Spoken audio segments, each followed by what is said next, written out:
বই কিনে কেউ দেউলিয়া হয় না, কিন্তু কখনো কখনো এই উক্তিকে মিথ্যা মনে হয়। আমি যখন বই কিনতে যাই, বইয়ের কভার উল্টে দাম দেখেই হতাশ হই।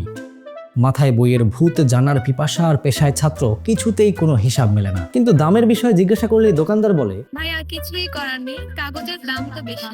ধুর ছাই, সিদ্ধান্ত নিয়েছি খুব বেশি প্রয়োজন না হলে কাগজের বই আর কিনবো না। একবার ভেবে দেখেন, দিনে 1 টাকা খরচ করে যদি কয়েক হাজার বই পড়া যেত। দেখেন, আপনি হয়তো সারা দিন ফোন ইউজ করেন, রিলসের সাগরে একবার ঢুকলেই কয়েক ঘন্টা পার হয়ে যায় আপনার। এদিক সেদিক নানা রকম সেলফ হেল্পের কথাবার্তা শুনেও কিছুতেই স্ক্রিন টাইম কমাতে পারছেন না। রাত দিন সারাদিন শুধু ফোন আর ফোন। কিন্তু এই দুনিয়ার জীবন তো আনলিমিটেড না, একটা সময় এই জীবন ঘড়ি থামতে বাধ্য।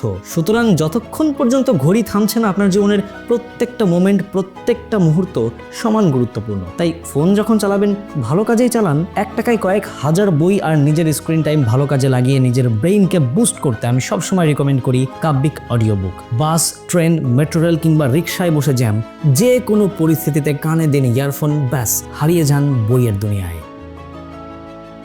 সুতরাং সারাদিন রিল না দেখে নিজের ব্রেইনকে একটু কাজে লাগান। আমার কুপন কোড নাসির তামজিদ ব্যবহার করলেই কাব্যিক অডিও বুকে পাচ্ছেন বিশাল ডিসকাউন্ট। 70 টাকার প্যাকেজ প্রথম মাসে মাত্র 21 টাকা, আর পরের মাস থেকে 50 টাকা। সো বহুত রিল দেখলেন, এবার ডাইভ দিন কাব্যিকে। Best of luck.